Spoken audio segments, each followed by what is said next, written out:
Welcome, everyone. Yeah. This is Coffee with a Journalist. We are here once again, technically now in season 3, because we've been doing this for a while, just a while now, with like, I don't know, 260 plus episodes, I think something like that. Who's counting? Not us, Nancy. I'm Beck Bamberger, and I'm we're doing this counting. show. I'm Yeah, counting. yeah. And Yep. we're here to demystify what publicists need to know about journalists, reporters, writers, editors, because we all need to work together, and sometimes it's a little hard to understand all the things. So Yep. that's why we're here to debunk myths, understand Mhm. better, build relationships, and so forth. So thank you for being here today. Yeah. Thank you for Nancy, having me. yes, Nancy Scola is a contributing writer at Political. I'm sorry, what? Do we? Oh, let's hit that again. Everyone, Sorry. Nancy Scola is here with us today. She is a contributing writer at Political Magazine, based in D.C. Officially, thank you, Nancy, for being here. How's Yeah. D.C. Thanks right for having now? me. What a time! DC is hazy. It's Mm, it's gray and overcast from the wildfires, which sort of suits the mood of the city. oh, So, perfect. but yeah, we're not having a great run of weather here. Okay. Well, what a time. Yeah. So Nancy, you've been contributing. You've been doing. You were on the staff writer way back when for the Washington Post. You've been a hmm professor, an adjunct professor. Actually, you are still correct at Georgetown. I teach on and off at Georgetown. Yeah. Oh, fantastic! And then you also contribute to, so we all know, like to the Atlantic, to New York Magazine, the American Prospect, quite a handful of things. So how about we start with your inbox? How is it in there? Sure. It's busy. I think like everyone who's ever been on the show, it's busy. Yep. Get a ton of pitches. I've been doing this for a while. I call myself a veteran journalist, which just means I'm old and have been doing this for a while. So on a lot Seasoned. of mailing lists. Yeah. Yes. What's that? Oh, Yeah. seasoned. But yes, Seasoned. I like that. seasoned. I like that. Yes. Spicy and seasoned. Hmm. So just know a number of people in the field, and so constantly getting outreach. So it's pretty busy. Yeah. And do you have a system, a way in which you organize then your inbox? Because it's crazy. Yeah, I do. I am on sort of the technical side of things. I use a email program called Superhuman, Oh yeah, which people helps you love it. kind of pretty quickly. And this is not a pitch, not an ad. I just enjoy Nope. it. Helps me move efficiently through my inbox with labels, keyboard commands, that sort of thing. So I like that. And then I just constant tending and I tend to work in 25-minute chunks and sort of head down writing work. And then the 5 minutes I break in between those chunks is often checking my inbox. So just constantly staying on top of it. Oh, fascinating. So 20. Wait. Where did the 25 minutes come into play? Yeah, it's called the Pomodoro technique. It's actually been around for a long Oh. time. Oh. And I think it got its name from the person who started doing it, popularized it, was somebody who used one of those old school kitchen timers that was a tomato. And Pomodoro, I guess, is, I guess the Italian word for tomato. So you said this timer was, the default was 25 minutes, and you work for 25 minutes, heads down, and then take a 5-minute break. There's the technical sort of approach to this is, I think you work like 3 25-minute chunks and then take a 15-minute break after the third one, something like that. But I just kind of do the 25 minutes at a time, roughly. Oh, okay. And how long has this been going for you? I can't remember not doing it. So Wow. Oh, so yeah. this And is now this is like yeah, routine. Oh, I had not yeah. heard of someone having such a discipline. Are you doing like a timer Oh, and like set interesting. it all up? I do. I use it on my phone. Oh, yeah. It's an app called Focus, I think, that I actually use. Oh, you got And all the look at you. I like tech. I'm a tech reporter in Yes, part you because are. I like technology. But it just helps me focus. I've been working in a newsroom. It's hard to focus. Working for yourself out of a home office, it's hard to focus. So just when I get to the desk and I know, oh, you can do anything for 25 minutes, right? So I just kind Yeah. of put my head down and work. And then once you get the momentum going, I find it much easier to Oh, kind of oh stick my with it gosh. throughout the day. That is so true. One of my favorite hacks too is just like, ooh, okay, I have these 3 things to do. I'm gonna set a timer for 30 minutes. Let me see if I can do it in 30 minutes. Like just for fun. Like Yeah, just for fun yeah, to be like, okay, I'm being timed. This is assuming not a day where you got 900 things lined up, but just like, let's yeah. see if we can do it in that time frame. Oh, it's fun. Yeah, and it is Just kind kind of of hack your amazing. I brain. mean, you Oh, can get so much. oh, 125 minutes can get, especially if Nancy. I'm starting on a story and it's in 20, I know nothing about it. Put my head down for 25 minutes. At the end of that 25 minutes, I say, okay, Isn't it amazing? have my hands Isn't it around it. amazing? Yeah. Hmm. So Now, as a freelancer, you're getting multitudes of different types of emails. So probably pitches mhm, from publicists, but you're mhm. also sending pitches, I would imagine, to your editors, contacts, and so forth. And they're sending Yeah. you stuff back and forth. And then you got, your resources and so forth. So is there any delineation on how you manage that? Like, oh, this is publicists versus, okay, these are people I'm pitching my stuff to. Or Yeah. maybe you're so established, as I would imagine, with your direct contacts of like who you pitch, it might be a totally different process. Yeah, I think editors, their names sort of glow when they Yeah. when their emails Yeah. pop up in your inbox. So I'd certainly pick those out. Superhuman actually does some filtering work where it'll tag that this is a marketing pitch, that sort of Yeah. thing. Yeah. And then just knowing to scan at this point, there's a lot of the same Hmm. names day in and day out. So just kind of knowing how to read that pretty quickly is how Hmm. I do it.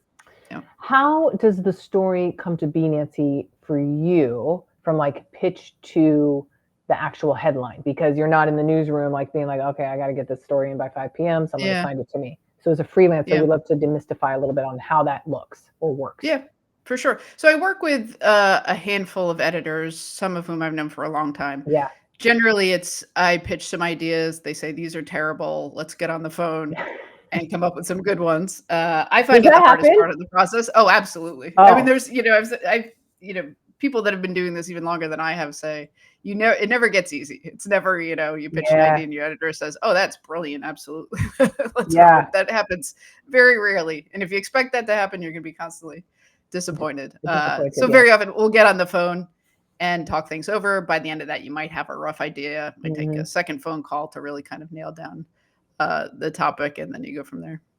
Mm. And the pitches you are providing to the editors, are those coming Mhm. from publicist pitches? Tell us where the publicists fit into this, if at all. Yeah, no, absolutely. I mean, I think I tend to write profiles, at least for the last few years. That's been my Hmm. focus. I One of the reasons I was excited to talk to you was that Tell us. very rarely people, I mean, because you're terrific, I love the program. Thank you. Obviously, the people rarely pitch themselves for profiles, which I'm just constantly amazed by, that people aren't approach me saying, "Hey, I have a client, I represent someone maybe," and it's not Huh. as if I'm going to, that any anywhere near most of those is going are actually going to turn into profiles. And I had the interesting experience right before we discussed doing this podcast, where someone actually did say, I represent someone. I think they'd make a great profile. Here's why. And I thought, oh wow, it seems like more people should be doing that. But Interesting. that, yeah, it Now, just very now, rarely happens. what? Oh, I wonder why. Is it because it's like such? My first thought was like, oh my gosh, it's like such a huge ask to like do a whole profile of someone. Maybe it's like an audacious ask. I don't Yeah, know. But let's, for example, this one that you just wrote yeah. recently on Gail Slater, the woman Hmm. leading the surging MAGA antitrust movement. Did that Yeah. come as? How did you come across this one? No, What's the absolutely point? not. So that was I write a bit about antitrust. She was coming in to head up the Department of Justice's antitrust division, made for a natural subject for me. I think the Hmm. way that publicists, PR folks, press folks here in DC, the way they fit into that is Washington gossips in some way. It's a very small town. Yeah. People hear you're working on a profile of someone like her and they Uh-huh. reach out to weigh in, right? The tech industry Oh. lobbying groups, the people running think tanks, her predecessors. And so I get a lot Mm. of inbound that way, people who want to participate, get their perspective in the piece. So that can actually be enormously useful. Hmm. So that certainly happens with a profile like Wait, that. wait, wait, wait, wait, wait. Yeah. How is this gossip even spreading? Does that the person getting the profile like leak around and say like, oh, guess what? Nancy's writing a piece on me. Like, how are you Yeah. talking to people? How's this Oh happening? yeah. Well, I think, for that Gail Slater Yeah. profile, she wouldn't talk to me on the record. So I still, have to build out a picture of her. So I talked to about Oh, 24 people. When you talk to 24 people working in a particular field like antitrust, they all talk to each other, over yes. drinks, over coffee, Mm, over Slack, over Signal. And so the word just gets out that way. fascinating. Yeah. So this long. I'm still scrolling. By the way, I'm still scrolling. You didn't. You didn't talk with her directly. No. This is a long piece. She would not talk with me on the record, no. Which is it's I think it's happened twice in in my entire career that I've profiled people who wouldn't go on the record. Okay, that was going to be my next question. And then maybe this solves why people don't want to pitch the to get the profile because they're like, oh, it's going to be a slam piece, or I don't want my client, or hot on your Yeah, topic. which I always say, people, I'm sure people feel that way, and based on depending on the publication that I'm writing for, that might Yes. shape their reaction. But I always tell them, just go read things that I've written before. Mhm. And my work doesn't tend to be, not slam pieces. So I Yeah, don't know not slam why. Yeah, pieces. yeah. Hmm. But Hmm. and it's also a challenge in this, not to get political, but in Trump's Yeah. Washington, there is definitely a distancing from the press, right? From Oh, the Oval Office down. yes. So it's generally safer Hmm. for those folks not to talk to reporters. Hmm. Hmm. Yeah. What about Yeah. sources right now, Nancy? Are you looking for sources? You were just talking about how DC is Yeah, tight little absolutely. ball. Yes. Yeah, absolutely. Especially again with the change in administration, even though in some ways, it's a return to Mhm. Mhm. a past way of doing things, that this is our second Trump administration, but it's a Mhm. whole new batch of people. Mhm. So if it was President Harris, I probably would have known 80% of the people I should know. Mhm. In and around that administration. With the new Trump administration, it's a little bit tougher to Yeah. build out sourcing. So absolutely, always looking for sources. Always looking Mm. for, when you meet someone because they say, "I saw this interesting thing happen. It seems up your alley." Just drawing their attention to it for me. Next time Mm. their email pops up in my inbox and they're actually pitching something more relevant to them, Mm. I'm human. I'm probably going to pay it a little bit more attention. Mhm. But I always say to, the more the better. Please, if you see something Oh, interesting, have a good let's idea, I am all ears. let's clarify what interesting Okay. is and some like titles. So Yeah. be more specific. Interesting. Very often what I do is report on what's happening in the world of politics, technology, Mhm. politics, public policy, and knit it together into some picture of how the world's working right Mhm. at this moment. The most useful press person, PR person for me is, you saw this thing happen at a hearing last week. Here's what it really meant. Here's why it's meaningful, right? So like, what is Mhm. the sort of Mm. Yeah. the policy debate that's really at stake, and why was this particular line of questioning the thing that really should jump out to you?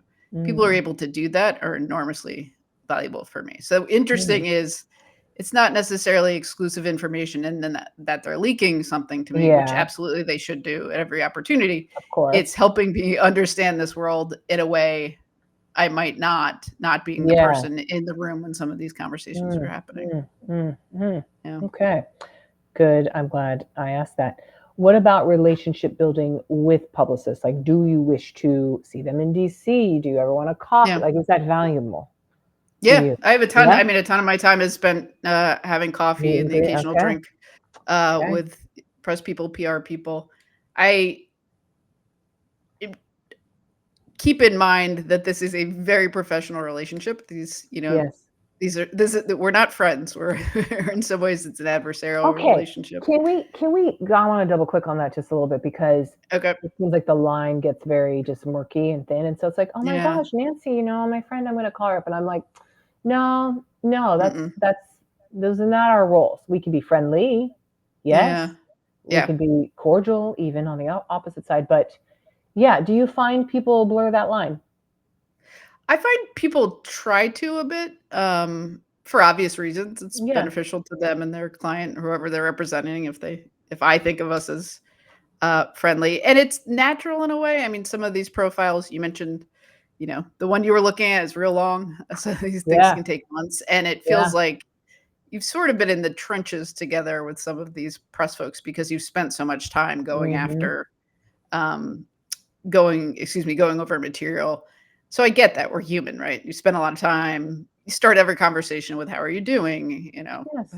Enjoy your week so far, just like normal Mm. people do. Mm. So I get that familiarity builds, but it's always in my mind that, But still, maybe in a different world we'd be friends. but yeah. It ain't this world. Yep. Yep. One thing we're adding into our episodes now is just on the relationship building front, as we're discussing. Fill in the blank. I love it when publicists. Reach out with things they find interesting that don't benefit them. They see something happening in this world, they share that information with me, even if Not for their they're clients. certainly not working against their own interests or their clients' Yes. interests, Yes. but it isn't necessarily going to pay off for them Yeah. today. Immediately. The other, Yeah. yeah, Yeah. the Go other ahead. thing I find, because I write often about policy, is a Yeah. publicist who can speak on the policy on the table they're enormously valuable, right? If I can ask a question at a high level, they don't need to be policy experts, but at a high level, if they send over a report and I said, oh, how does this report fit into this debate, a particular policy debate? And they can say, oh, here, it's new because no one has ever said X before. That doesn't happen. It happens regularly in Washington, especially because often people come from the field Yes, exactly. where they're representing clients. But if someone can very quickly situate for me the new information in the broader world that is relevant there, that is, that's a gold mine. Okay. Good to know. And then what about the opposite? I hate it when publicists ...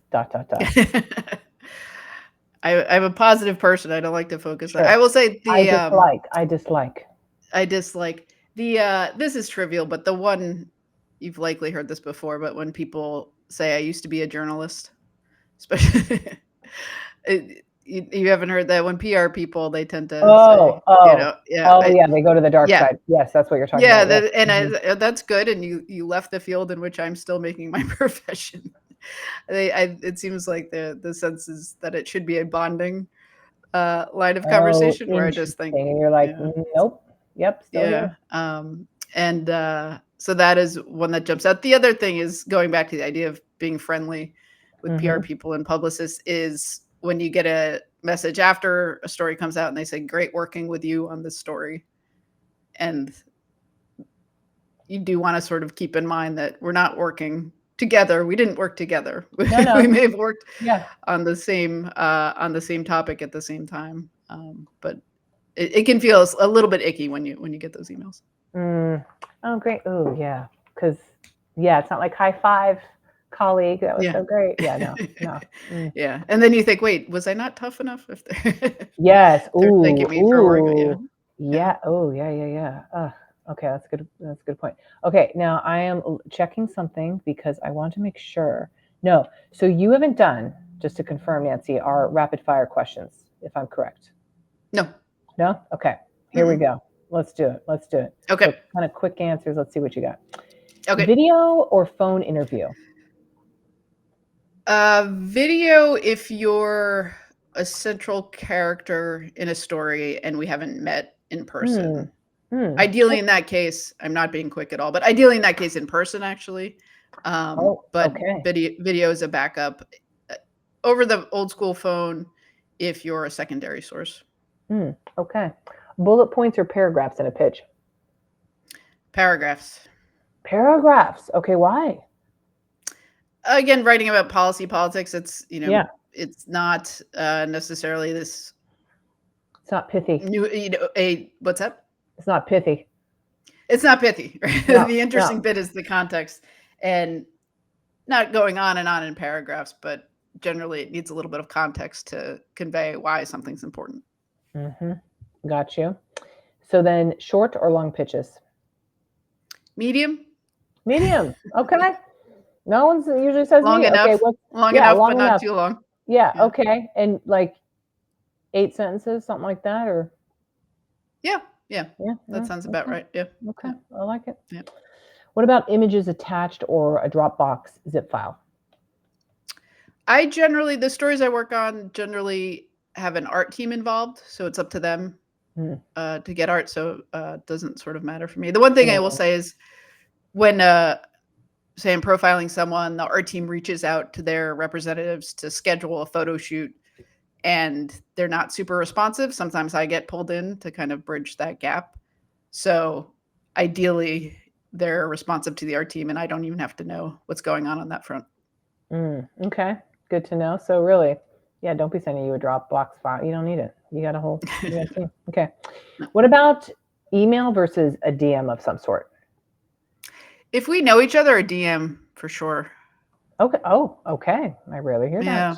Gotcha. So I can ask questions, right? Okay. I can very quickly try to get more context. Direct or creative subject lines? Direct. Direct. Ooh, we didn't answer this before. We didn't ask this before, but is there a pitch that you've seen lately that you love, like, or in the subject line, what you love? One that jumped out to me is a press person on Capitol Hill reached out and said, I'm going to use an alias here, but said Congress Smith doing a town hall in New Jersey's 7th district, for example. And I knew enough to know that's a Republican district, that Congressman Smith is a Republican. And that was an interesting California. Excuse me. It was a Republican district. Congressman Smith is a Democrat. And this was a Democrat appearing in a Republican district doing a town hall. So that immediately, to me, they knew enough to know that I would know that and say, oh, that's an interesting thing. And they didn't have to belabor the point. So. I see. Oh, because you're so in the know, and therefore, oh, I see what you mean. Okay, you were like, connect the dots. Well, and obviously, I wouldn't be able to connect the dots on every topic, but in that particular topic, and just very quickly scanning the inbox, say, okay, that's where you would.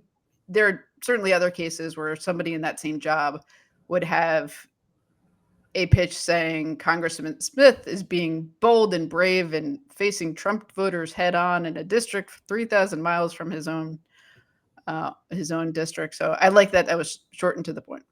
Okay, I still have a couple of rapid fire, but then we're going to zoom out even on the DC front. Okay.